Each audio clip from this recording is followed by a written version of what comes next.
Olá pessoal, boa noite a todos. Quinta-feira, dia de grupo de estudo. Boa noite a todos. Marcos, Beatriz, Vinícius Vilarinho, estava no Facebook semana passada, agora está no Periscope. O nosso grupo acontece no PIF, no Periscope, no Instagram e no Facebook. Então quero dar as boas-vindas a vocês todos, ao pessoal do Periscope, ao pessoal do Instagram e ao pessoal do Facebook. Mais uma vez, bem-vindos ao nosso grupo de estudo, aproveitando sempre esse nosso grupo semanal, profundo e gratuito. Esse nosso grupo de estudo, ele tem que ser um grupo semanal, profundo e gratuito. Assim, a gente consegue aproveitar ao máximo possível esse nosso canal de comunicação. Então, vou começar em 5, 10 segundos no máximo. Wellington Oliveira, Tatiane, Deb, Felipe, Igor, Adriana S. Gomes, Amanda de Deus. Amanda é minha aluna no curso online, eu sei que ela faz o meu curso online. Marilene, vamos lá, Guilherme, Andréia, Cíntia, Tomás, Alex Petarli. Vamos lá, o Alex falou assim: a minha presença no grupo hoje é mais certa do que o chocolate no seu café. Eu respondi: então você não vai. Vamos lá, amigos, vamos lá, gente. Vamos começar então a trabalhar com a nossa temática de hoje. O nosso tema é um tema importante, compõe os crimes contra a vida. Dentro dos crimes contra a pessoa, Cláudio Portela, aluno do CERS, um abraço, compõe o título dos crimes. Olha, Cristiane, professor, sou delegado em São Paulo, com a contribuição das suas aulas. Cristiane, obrigado pelo elogio, parabéns a você pelo sua conquista, seu esforço. Eu só dou um empurrão para vocês, né? Então vamos lá. O infanticídio, é claro que nesse nosso encontro semanal de 25, 20, 30 minutos, não dá para esgotar o tema, mas eu vou falar de temas principais. Em primeiro lugar, o infanticídio. Carlos Vinha, né? Um abraço. O infanticídio, ele é um crime próprio. Ele tem algumas características que devem ser ressaltadas. Em primeiro lugar, ele é um crime próprio, tá bem? Por que próprio? Ele é próprio porque se exige uma condição específica do sujeito ativo. Só pode ser mãe. Tomem um cuidado. Ele não é um crime de mão própria, tá bem? Por que não é um crime de mão própria? Porque ele pode admitir a coautoria. Os crimes de mão própria são aqueles crimes que exigem atuação pessoal do agente, ninguém mais. Se eles exigem atuação pessoal do agente, eles não admitem coautoria, não admitem autoria imediata e, no entanto, o infanticídio admite sim coautoria. Coautoria, portanto, não é um crime de mão própria, mas é um crime próprio. No que toca ao sujeito passivo, é próprio. E olhando para o sujeito ativo, ativo. E o sujeito passivo? O sujeito passivo, a vítima, aquela pessoa que tem a vida suprimida pela mãe, é o filho nascente daquele parto, tá bem? Não é qualquer filho, é o filho nascente daquele parto. Ou seja, se a mãe, logo após o parto, ainda influenciada pelo estado puerperal, mata o filho mais velho de 4 anos que veio ver o irmãozinho que acabara de nascer, não estamos diante de um infanticídio, e sim de um homicídio, tá bem? Esse crime, ele tem, vamos avançando, vamos prosperar, ele tem uma característica ligada ao momento. Ou seja, a conduta pode ocorrer durante o parto ou logo após. Bom, senhores, durante o parto não tem muito mistério. Por quê? Durante o parto é do início ao fim. Não é isso? Quando o parto se inicia, vamos estabelecer aqui o momento, vai depender da modalidade de parto. Se o parto for na modalidade normal, o parto se inicia com o chamado rompimento do saco amniótico. O saco amniótico é uma membrana semitransparente que envolve o colo do útero. Imagine uma bola de soprar, pessoal Instagram, bora de soprar. Você vai enchendo. Vai chegar uma hora que ela não vai suportar a pressão, pessoal do Facebook, e ela vai, estourar. Não é? É o que acontece, pessoal do periscópio. Com o crescimento do bebê, o colo do útero vai se dilatando e aquela membrana que o envolve se rompe. Ali começou o parto na modalidade normal. É o que se chama de estourar a bolsa, tá? A partir de agora, sejamos técnicos, é o rompimento do saco amniótico. Ok. Mas se for na modalidade de parto cirúrgico, que é o parto cesariana, ele começa com as incisões abdominais. Então não tem mistério. Durante o parto após o início até o fim.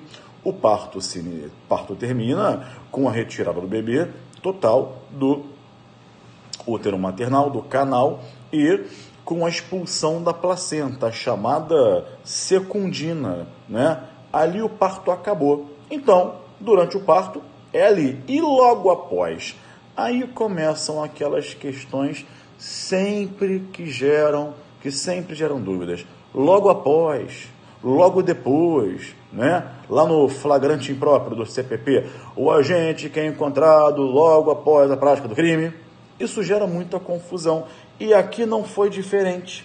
No que toca à expressão logo após, a doutrina, amigos, nunca se entendeu. O Código Penal chileno, no artigo 394, por exemplo, estabelece 48 horas após o parto. É um dado específico.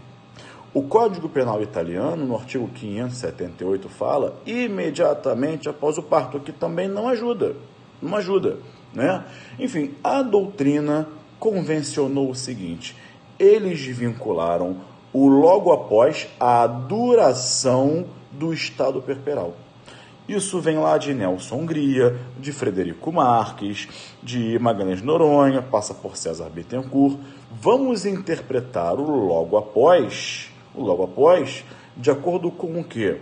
De acordo com a duração da influência do estado puerperal. Então, estamos falando de quê? Do momento em que é praticado o crime de infanticídio, durante o parto ou logo após. Então, logo após vai ser enquanto durar a influência do estado puerperal na mulher. Quando, então, ela entra naquela fase de quietação, onde predomina o instinto maternal. Então, é assim que a gente vai interpretar a expressão logo após, e aí você não vai errar na prova. Vamos vincular essa expressão à duração da influência do estado puerperal. E é sobre ele que eu quero falar a partir de agora, pessoal do Instagram, o estado puerperal. Bom, o que é o estado puerperal? E aí, pessoal do Periscope e Facebook? O estado puerperal, a doutrina vai dizer que o estado puerperal é uma alteração fisiopsíquica que a mulher sofre em razão do parto. A mulher passa pelo estado do puerpério no momento do parto. Ok? Muito bem. Só que o estado puerperal, ele pode influenciar a mulher, ele pode não a influenciar. Eu tenho aqui 4 hipóteses de consequências ou não do estado puerperal. O que temos é o seguinte: a mãe matou o filho durante o parto ou logo após. Ponto. Primeira hipótese: o estado puerperal não gerou nenhuma influência na mulher. Se o tipo exige que ela esteja influenciada pelo estado puerperal e ele não a influenciou em nada, responde por quê? Homicídio. Porque ela não estava influenciada pelo estado puerperal como o tipo exige. Primeira hipótese. Segunda hipótese: o estado puerperal gerou, sim, uma influência no psiquismo da mulher. Logo, além do estado puerperal, ela estava, porém, influenciada. Nesse caso, reunidos os elementos típicos do artigo 123 do Código Penal, a tipificação é infanticídio. Tá legal? Muito bem. Um abraço lá pro pessoal do Rio Grande do Norte. Franklin, um abraço. Terceira hipótese. O estado puerperal, atenção a isso, o estado puerperal, ele pode gerar na mulher uma doença mental. Ele influencia a mulher de uma forma tal que gera nela uma doença mental. Ora, se isso acontecer, estamos diante de uma situação de inimputabilidade pelo critério psicológico. No momento da ação, a gente não tinha nenhuma capacidade de compreender. Não é isso? Leia o artigo 26 caput. Se você tiver com ele aberto, ele vai dizer assim, 26 caput. É isento de pena o agente que, por doença mental ou desenvolvimento mental, incompleto ou retardado, era ao tempo da ação ou omissão, inteiramente capaz de compreender o caráter ilícito do fato, etc. Então, nesse caso, se o estado puerperal gerar uma doença mental na mulher, o tratamento dela será um tratamento equiparado ao doente mental e ela poderá receber, se for o caso, uma medida de segurança. Então vejam, até agora 3 opções. O estado puerperal influenciou em nada a mulher. Opção 1. 2. Ele gerou uma influência na mulher. E opção 3. Gerou uma doença mental inimputabilidade. Quarta hipótese. O estado puerperal pode gerar na mulher uma situação de semi-imputabilidade.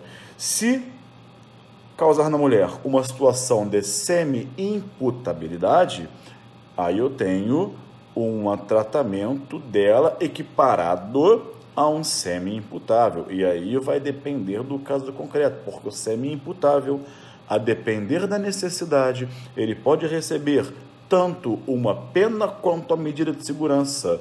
Regramento legal, artigo 26, parágrafo único do Código Penal. Tá bem? Bom, e aí a dúvida é essa, não é? A mulher, influenciada pelo estado puerperal, mata o próprio filho durante o parto ou logo após. Bom, vamos debater essa questão do estado puerperal e do logo após. Como é que surgiu isso? Que todo mundo fala, mas ninguém sabe o que é exatamente. A medicina legal explica isso pra gente. Código Penal de 1890. Tipificação. Matar o próprio filho 7 dias, ou não sei se eram 7 ou 15, acho que era 7.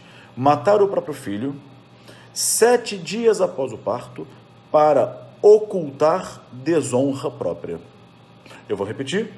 Código Penal de 1890. Muitos de vocês já eram nascidos, eu não. Eu não. E aí dizia assim, matar o próprio filho 7 dias após o parto para ocultar desonra própria. A mulher que tinha um filho adulterino era uma mulher desonrada. Naquela época, uma mulher que chegasse a uma certa idade ou que não fosse casada, isso era terrível, isso era uma reprovação. Se vocês acham que a sociedade hoje, 2018, é machista, imaginem vocês em 1890. Não se admitia uma mulher que não fosse casada. Imaginem vocês uma mulher que tivesse um filho adulterino. Isso era, para a imagem da mulher, naquela época, era a morte. Aliás, era pior que a morte. Então se permitia que a mulher desonrada matasse o filho para ocultar desonra própria. Mas aí criava um problema. Quem a desonrou? Como é que se prova que ela foi desonrada? E a prova é que esse filho é adulterino. Qual é o impacto daquilo na sociedade? Não de hoje, na de 1890. O fato é que o Código Penal de 1940 foi elaborado e isso não foi repetido. Mas é claro que não foi. E não foi porque em 1940 já não se admitia mais matar alguém se ceifar uma vida para ocultar uma desonra própria. Em nome da honra, permitia-se matar alguém, ceifar uma vida. Isso não se admitia mais. Então, não repetiram isso em 1940 nesse código atual que está em vigor, mas deram um jeitinho de incluir algo semelhante. Bom, ninguém vai aceitar na sociedade um código penal que permita matar alguém por ocultar desonra própria. Olha, amigos, nem um suposto estado de necessidade que já existe na parte especial do Código Penal, lá no aborto legal do 128, inciso 1, que se permite matar o filho para fazer o aborto, para salvar a vida da gestante. Vida e vida, bens jurídicos de iguais valores. Agora aqui não. Eu tenho ceifar uma vida para proteger a honra, nem num estado de necessidade ofensivo, agressivo, se admitiria isso. Então, como é que vamos resolver? Pensaram os legisladores em 1940. Bom, vamos colocar então, influenciada pelo estado puerperal, durante o parto ou logo após. Aí a gente consegue manter essa ideia. Só que o estado puerperal não existe após o parto. A medicina legal diz isso, é durante o parto, nem após. O que a mulher tem é o puerpério. E aí você não pode confundir o puerpério com o estado puerperal, com depressão puerperal e com psicose puerperal.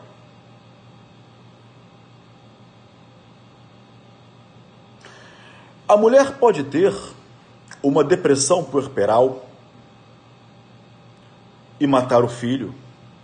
Às vezes, a depressão puerperal é tão elevada, mas tão elevada, que a mulher se mata com o próprio filho.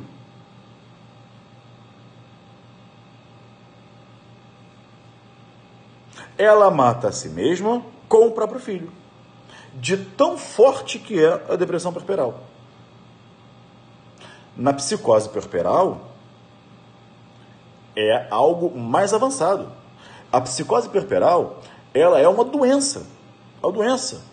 E a mulher faz coisas que até Deus duvida. Bate a criança na parede da maternidade, joga no chão, pisa. O Roberto Blanco, o grande mestre de medicina legal do Brasil, ele fala, Roberto Blanco, ele era médico, clínico geral e cardiologista, um dos excepcionais médicos, e aí ele resolveu fazer o concurso para delegado de polícia e passou. Então ele é médico e delegado de polícia, hoje aposentado. Ele fala, eu já vi uma mulher com psicose puerperal bater a criança na parede da maternidade, até matar. Só que isso não é estado puerperal bonitinho lá, como diz o código, influenciada pelo estado puerperal. Isso é uma psicose puerperal, uma coisa muito mais grave, muito maior, muito mais avançada, não é? Então, esse estado puerperal durante o parto ou logo após não existe. Então isso foi uma jogada de mestre do legislador para tentar manter aquela ideia do Código de 1890.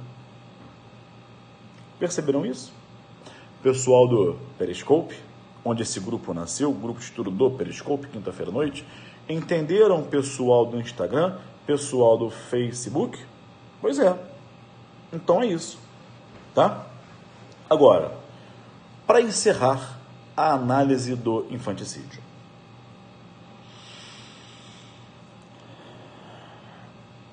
A mãe, influenciada pelo estado puerperal, logo após o parto, causa a morte do filho nascente. De novo, a mãe, influenciada pelo estado puerperal, logo após o parto, mata o filho nascente daquele parto, mas mata culposamente. O médico fala assim, minha senhora, o seu filho tem um problema. Se a senhora não der esse remédio de 6 em 6 horas, ele vai morrer. Mas, doutor, ele pode morrer? Não, ele não pode morrer. Ele vai morrer. Como assim? Vai morrer. Sério, doutor? Sério, ele vai morrer. Não há nenhuma chance de sobrevivência se não der remédio a cada 6 horas. Ok. E ela, influenciada pelo estado puerperal, ela esquece de dar o remédio. Ora, se ela esqueceu, ela foi negligente. Conduta culposa, violou o dever objetivo de cuidado, negligência. E aí eu te pergunto, tipifique. Ela vai responder por infanticídio, ou por homicídio, ou fato atípico. Bom, o que é fato não é infanticídio. E por uma razão muito simples. Por quê? Pessoal do Instagram, Periscope e Facebook. Porque não existe o infanticídio na modalidade culposa. O princípio que rege o crime culposo é o princípio da excepcionalidade, positivado no artigo 18, parágrafo único do Código Penal, segundo o qual o crime só pode ser praticado na modalidade culposa se a lei admitir expressamente aqui. Não existe, então não existe. Então não pode ser um infanticídio culposo, não existe. O fato é que em doutrina, duas correntes disputam esse tema. Uma primeira posição minoritária sustenta que é fato atípico. E por qual fundamento, pessoal do Facebook? Por que, pessoal do Periscope, é fato atípico? Atenção ao fundamento, pessoal do Instagram. O infanticídio, ele é um tipo que veio para beneficiar a mãe, porque ela está influenciada pelo estado puerperal e tudo mais. E ele não admite a forma culposa. Não seria justo punir a mãe por homicídio, quando, na realidade, ela não quis praticar nenhum nem outro crime. Ela agiu com descuido e deu causa à morte do próprio filho. Então, eu não vou dizer que é infanticídio, porque não há modalidade culposa. E também não vou dizer que é homicídio, porque seria desproporcional. Essa posição é minoritária, entretanto defendida pelo Damásio de Jesus. De outro giro, uma segunda corrente sustenta que isso configura homicídio culposo. É bem verdade que não pode ser infanticídio porque não existe infanticídio culposo, mas é homicídio. Ela matou alguém agindo com descuido, isso é infanticídio.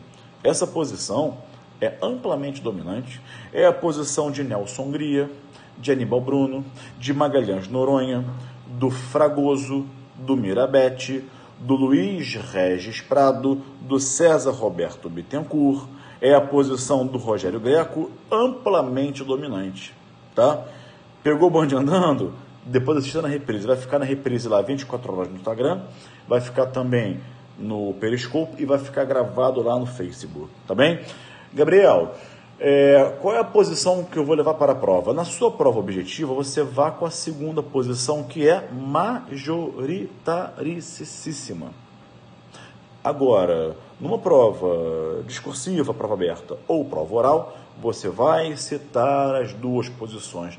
Eu acho que o mais técnico aqui é ela responder por homicídio culposo, porque em ambos o bem jurídico tutelado é a vida humana, tanto no homicídio quanto no infanticídio. O que muda é a forma de conduta dolosa e culposa. Mas a lesão ao bem jurídico tutelado aconteceu. Tá legal? Tudo bem? Bem, amigos, e com isso eu encerro o nosso grupo de hoje, mas tem uma novidade para vocês amanhã. Querem que eu fale? Gabriel, é desconto? Não, é muito melhor que desconto. Querem que eu fale? Ou deixo para vocês verem amanhã? Olha, como vocês estão comigo aqui há mais de 2 anos, nesse grupo de estudo, eu adoraria falar para vocês. Eu não posso negar isso a vocês, porque vocês me acompanham já nesse grupo de estudo, alguns de vocês, há mais de 2 anos, né? Você que chegou agora, acha que tô aqui, apareceu lá o Instagram dele, o Facebook, o Instagram, Periscope. Esse grupo de quinta-feira, 22 horas, existe há mais de 2 anos, se você não sabe. O fato é que, calma, atenção, eu vou falar para vocês. Ou não? Tá bom, vou falar, calma que eu vou falar. Calma, entenda a segunda parte. Eu já estou gravando, não é sobre isso que eu vou falar não, tá? Mas eu tenho que falar a introdução. Eu já estou gravando as aulas para o meu curso completo 2008, parte geral, parte especial e leis penais especiais. É um curso profundo, completo e extenso, tá? Para você dominar o direito penal. Só que eu não quero te falar isso não, que isso eu vou divulgar nas redes sociais. Você vai ver. Eu quero te falar que eu conversei com a coordenação do curso Fórum e nós vamos disponibilizar para vocês gratuitamente no YouTube as 3 primeiras aulas, tá? Por quê? Você vai ter 6 horas de aulas gratuitas. Eu vou pegar, não é live no Facebook, no Instagram, Periscope, é aula. Eu vou pegar as primeiras 6 horas de aula e vou disponibilizar para vocês gratuitamente no YouTube. Eu acho que assim você já consegue ter uma visão global da teoria da norma. Amigos, eu vou dar para vocês as 6 horas de aula, mas não é aqui não, Facebook, Periscope, Instagram, é aula com slide, eu lá bonitinho, terno e gravata, né? Enfim, riscando na tela, com imagem, tal, explicando toda a dogmática penal. Então, vocês vão ter, nessas semanas, tá? 3 aulas gratuitas no YouTube. A primeira aula já está lá. E vocês que estão aqui comigo no grupo de estudos já podem assistir. Eu vou divulgar amanhã na sexta, mas já podem assistir. Gabriel, como é que eu vou achar entre 1 bilhão de vídeos no YouTube? Você vai digitar bit.ly, conhece, né? Bit.ly. Alguém joga para mim, por favor, na legenda? bit.ly, bit.ly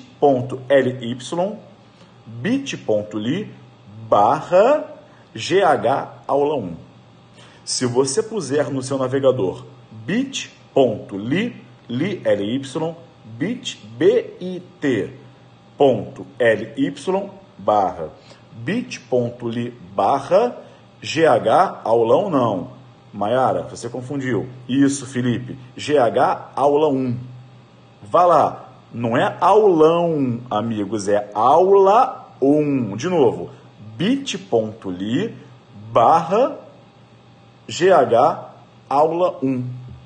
Se você jogar lá o bit.ly /GH Aula 1, você agora, quinta-feira, já vai ter acesso às 2 horas do começo do meu curso de parte geral. Quando eu começo com teoria da norma, eu garanto que se você assistir essa aula, a sua cabeça já vai abrir para a hermenêutica de uma forma que você vai voar. O seu estudo, após isso, nunca mais será o mesmo, tá? Então, vejo vocês lá no bit.ly /GH Aula 1. Amigos, mais uma vez, esse link enorme do YouTube ninguém vai conseguir anotar, tá? Mas o bit.ly /GH Aula 1, todo mundo consegue. Então, vou encerrar o nosso grupo de hoje por aqui, para que vocês já possam pegar esse finalzinho de noite. Agora, não são dicas não, são 2 horas de aula e assista no momento que você possa se dedicar para anotar tudo bonitinho, tá? Obrigado mais uma vez pela companhia dessa quinta-feira à noite e obrigado por me receberem em suas casas hoje à noite, quinta-feira, e permitirem que eu estudasse com vocês o direito penal, tá bem? Amigos, um abraço, até a próxima semana e vejo vocês lá no bit.ly /GH Aula 1. Um abraço e até semana que vem.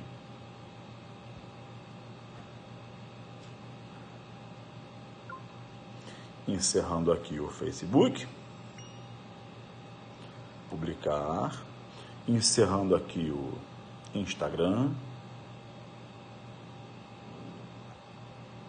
Vamos lá, Instagram, encerrar o vídeo, compartilhar por 24 horas e aqui, onde tudo começou, no nosso Periscope.